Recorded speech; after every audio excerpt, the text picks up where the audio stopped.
HVWOS teacher eligibility test 2021 चाहे कोई भी हो, आज से दोस्तों क्लासेस स्टार्ट की जा रही हैं। तो अब आपको जब तक आपके एग्ज़ाम क्रैक नहीं हो जाते टीचर एलिजिबिलिटी टेस्ट, हमारे साथ जुड़े रहना है। हमारा यहाँ पे तरीका क्या होगा स्टडी का, पिछले 10 सालों के क्वेश्चन पेपर सबसे पहले सोल्व करेंगे। और सबसे पहले हम क्या सोल्व करेंगे, साइकोलॉजी। फ्री के दोस्तों 30 मार्क्स होते हैं, आपको बड़े आसानी से पता चल जाता है कहाँ से क्वेश्चंस पूछे जा रहे हैं। और 70% तक क्वेश्चंस जो हैं ये रिपीट ही होते हैं। ठीक है, तो सिंपली इन क्लासेस को डेली देखो जब तक कि आपका एग्ज़ाम क्रैक नहीं हो जाता। पहली बार जुड़ रहे हो चैनल के साथ तो सब्सक्राइब करो। कोई भी टेट हो, चाहे जेबीटी हो या फिर मेडिकल हो, नॉन मेडिकल हो, आर्ट्स हो, पंजाबी हो, शास्त्री हो, लैंग्वेज टीचर हो, उर्दू हो, सारे के सारे टेट जो हैं उनके लिए क्लासेस इंपॉर्टेंट रहेंगी। हम सबसे पहले साइकोलॉजी को डिस्कस करेंगे, फिर एनवायरनमेंटल स्टडीज़ जो हैं उनको डिस्कस करेंगे, और फिर उसके बाद जीके की तरफ जाएंगे। और ये वो सेक्शंस हैं जो हर एग्ज़ाम में रिपीट होते ही होते हैं। बाकी अपने फील्ड की जो सब्जेक्ट्स हैं या टॉपिक्स हैं वो तो आप आराम से खुद भी कवर कर लोगे। जैसे मेडिकल में आप केमिस्ट्री बायो कवर कर सकते हैं, नॉन मेडिकल में आप मैथमेटिक्स वगैरह भी कवर कर सकते हो खुद, और शास्त्री में आप संस्कृत को खुद कवर कर सकते हो, लैंग्वेज टीचर में आप हिंदी को खुद कवर कर सकते हो, पंजाबी में अपनी पंजाबी को कवर कर सकते हो, उर्दू में खुद आप अपना सब्जेक्ट कवर कर सकते हो, और जेबीटी वगैरह वाले भी अपने हिसाब से कवर कर लेंगे। तो हम सबसे पहले पूरे स्टूडेंट्स को, ऑल हिमाचल स्टूडेंट्स को इकट्ठा लेके चलेंगे। तो साइकोलॉजी से स्टार्ट कर रहे हैं। पहला क्वेश्चन है, मानसिक आयु की अवधारणा द्वारा दी गई थी, किसके द्वारा? Concept of mental as was given by. तो दोस्तों इनका नाम है अल्फ्रेड बिनेट। ये नाम आप अच्छे से देखो क्योंकि ऑप्शंस में नहीं है, इसलिए इस क्वेश्चन को स्क्रैप कर दिया था एचपी बोस ने। तो अब आपको अगर ये क्वेश्चन देखने को मिले एग्जाम्स में तो आप अल्फ्रेड बिनेट आंसर करना। अब नेक्स्ट क्वेश्चन की तरफ बढ़ते हैं। दोनों भाषाओं में क्वेश्चंस हैं, वीडियो को पॉज करके जरूर पढ़ो खुद। निम्नलिखित में से कौन सा शिक्षा मनोविज्ञान पर आधारित है? Which one is based on education psychology? तो सबसे पहला जो है दोस्तों किंडरगार्टन, ठीक है, किंडरगार्टन मेथड। उसके बाद मॉन्टेसरी, मॉन्टेसर मेथड, खेल विधि, प्ले वे मेथड, ये सभी होंगे, ऑल ऑफ दीज। और दोस्तों ये जो ऊपर अभी अभी हमने डिस्कस किया, मानसिक आयु की अवधारणा, कंसेप्ट ऑफ मेंटल एज, तो इसको अल्फ्रेड बिनेट के द्वारा 1905 में दिया गया था। तो ईयर भी पूछा जा सकता है, आपको अच्छे से ध्यान से देखना है। दोस्तों एक बात मैं आपको बताना चाहता हूँ, मेरी क्वालिफ़िकेशन है बैचलर ऑफ कंप्यूटर एप्लीकेशंस। मैं इस फील्ड का नहीं हूँ, फिर भी दिन रात आपके लिए मेहनत करता हूँ। क्यों? क्योंकि आपके रिजल्ट्स मुझे अच्छे चाहिए। 90% स्टूडेंट्स जो हैं टेट को क्वालिफाई नहीं कर पाते हैं। क्यों? क्योंकि वो सिलेबस को और अच्छे से टॉपिक्स को नहीं देखते हैं। जब आप खुद चेक करना स्टार्ट कर देंगे कि सिलेबस क्या है, प्रीवियस ईयर किस तरीके के क्वेश्चंस पूछे गए थे, आपको ये एग्ज़ाम्स क्रैक करना बाएं हाथ का खेल आपका हो जाएगा। बस मेरे साथ आप तैयारी करते रहो, हार्ड वर्क करते रहो। दोस्तों मुझे कुछ भी पता नहीं था, ना साइकोलॉजी के बारे में ना आपके सब्जेक्ट्स के बारे में, लेकिन जैसे जैसे मैंने मेहनत करना स्टार्ट करी मुझे धीरे धीरे ये सारी चीज़ें आ रही हैं। और मुझे नहीं लगता कि पूरे हिमाचल में इस तरीके से कोई भी तैयारी करवा रहा होगा इस टाइम। सामाजिक विधि को प्रतिपादित किया है। ये जो दोस्तों सोशियोमैथिक मेथड है, ये किसके द्वारा प्रोपाउंडेड किए गए हैं? तो 4 ऑप्शंस आपके सामने हैं और इसका सही आंसर होगा J.A. मुनरो। तो यहाँ पे बी ऑप्शन सही है। और आप बड़े ध्यान से देखिएगा, जो ट्रांसलेशन होती है हिंदी में ये गलत होती है कम से कम 70% तक, इसलिए रिलाई करिए हमेशा इंग्लिश के ऊपर। अगर आप आर्ट्स से भी हो तो डजेंट मैटर, हिंदी और इंग्लिश दोनों आपकी लैंग्वेजेस स्ट्रॉन्ग होनी चाहिए, क्योंकि हिंदी में काफ़ी एरर होते हैं हर साल। अब नेक्स्ट क्वेश्चन की तरफ बढ़ते हैं। स्थाई भाव है, ये जो सेंटिमेंट्स होते हैं ये क्या होते हैं? कब से स्टार्ट हो जाते हैं इंसान में स्थायी भाव?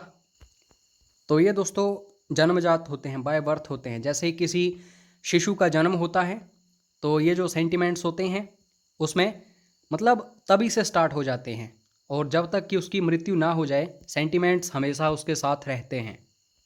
तो ये तो पूछा है कि स्टार्ट कब होता है, यानी कि सेंटिमेंट्स जो होते हैं ये कहाँ से आते हैं, तो ये जन्म से आते हैं। और ये भी क्वेश्चन पूछा जा सकता है कि कब तक रहते हैं, तो डेथ तक रहते ही रहते हैं। उसके बाद नेक्स्ट क्वेश्चन है, किसी मनोवैज्ञानिक ने अपने अधिगम सिद्धांत में पुनर्बलन पर जोर दिया। विच साइकोलॉजिस्ट स्ट्रेस ऑन रीइंफोर्समेंट।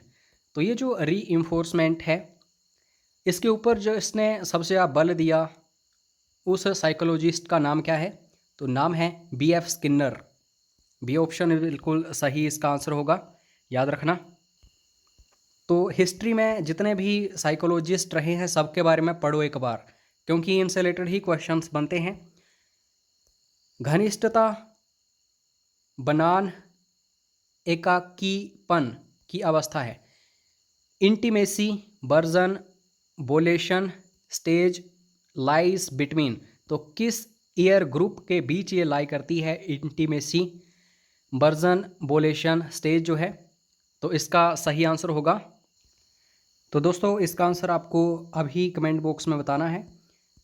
अगर इस क्वेश्चन का आप आंसर कर रहे हो और बिल्कुल एक्यूरेटली कर रहे हो, दैट मीन्स कि आपकी साइकोलॉजी अच्छी है और आने वाला जो टेट एग्ज़ाम होगा उसमें आप काफ़ी अच्छा स्कोर करोगे। नेक्स्ट क्वेश्चन की तरफ बढ़ते हैं। क्वेश्चन है, स्मृति का अंग कौन सा नहीं है? Which is not the part of memory. Memory के बारे में ज़रूर पढ़ो, इंपॉर्टेंट टॉपिक है। तो इन सभी पार्ट्स को जब हम ध्यान से देखेंगे तो डी ऑप्शन निकल के सामने आ जाएगा, थिंकिंग, चिंतन। ये इसका पार्ट नहीं है। बाकी आप अधिगम को देखो, लर्निंग को देखो, इसका पार्ट है। अवधाम को देखो, अटेंशन को देखो, ये भी है। उसका पर्यागन को देखो, ये भी है, यानी कि रिकॉल। तो कुल मिला के पहले तीन जो हैं ये पार्ट्स हैं और थिंकिंग नहीं है, तो यही इसका सही आंसर होगा। नेक्स्ट क्वेश्चन, पाठशाला से भागने वाले बालक के अध्ययन की सर्वाधिक उपयोगी विधि है। Most useful method used for study the torrents from the school.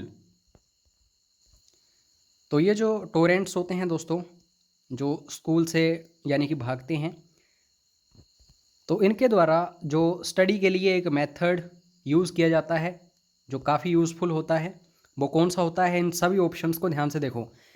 जब भी मेरे वीडियोस देखो तो आप सभी से एक अनुरोध करना चाहता हूँ, वीडियो को पॉज करके हर एक क्वेश्चन को खुद अटैम्प्ट करो, सारे ऑप्शंस को देखा करो, फिर देखा करो कि मैं किस आंसर पर यहाँ पे जा रहा हूँ और क्या उसका कारण है। तो जो भी स्कूल से बच्चे वगैरह भागते हैं, अगर उनके बारे में आप स्टडी करना चाहो तो उसके लिए जो सबसे अच्छा मेथड है वो होता है दोस्तों केस स्टडी, व्यक्तिगत अध्ययन विधि। उसके बारे में जानो, क्यों वो भाग रहा है, उसके पीछे क्या कारण हो सकता है, क्या वो जब मार पड़ती है किसी टीचर से उसके डर से भाग रहा है, क्या वो घर में किसी प्रॉब्लम से जूझ रहा है। तो ये केस स्टडी होती है, व्यक्तिगत अध्ययन विधि। तो इसका डी ऑप्शन बिल्कुल सही होगा। नेक्स्ट क्वेश्चन, स्वयं को महत्व के बारे में हमारी अवधारणा क्या कहलाती है? Our opinion about an important aspect of our self is called. हमारापन जो होता है, ठीक है, उसका जो एक महत्वपूर्ण तथ्य होता है, उसके बारे में जो ओपिनियन होता है उसको क्या बोला जाता है? उसको दोस्तों बोला जाता है आत्मगौरव, सेल्फ एस्टीम। सेल्फ एस्टीम का मतलब होता है कि खुद को ऊंचा समझना, कि हम किसी से कम नहीं हैं। तो बस इसका ए ऑप्शन ही बिल्कुल सही है। तो इस तरीके से हमने ये जितने भी इम्पोर्टेंट क्वेश्चंस बन रहे हैं पिछले 10 सालों से, जो साइकोलॉजी के क्वेश्चन पूछे जा रहे हैं टेट एग्ज़ाम्स में, उनकी शुरुआत कर दी है। बस अब मैं आप सभी से एक गुजारिश करूँगा, 500 लाइक्स का टारगेट दे रहा हूँ। अगर इतने लाइक्स आपके आ गए इस वीडियो के ऊपर तो इस सीरीज़ को चलाऊँगा बिल्कुल अच्छे से, फ्री ऑफ कॉस्ट आपकी तैयारी करवाता रहूँगा जब तक कि एग्ज़ाम्स ना हो जाएं 2021 में, ये जुलाई वाले, ठीक है। तो बस आपको हमारे साथ जुड़े रहना है और फीडबैक ज़रूर देना। अगर कोई भी कमी होगी तो बताना। दोस्तों, मैं खुद को ज़ीरो समझता हूँ। जब तक कि आप सभी का फीडबैक ना मिलेगा, सपोर्ट ना मिलेगा, लव ना मिलेगा, तब तक मैं कुछ भी नहीं हूँ। बस आपकी वजह से हूँ, जो भी हूँ।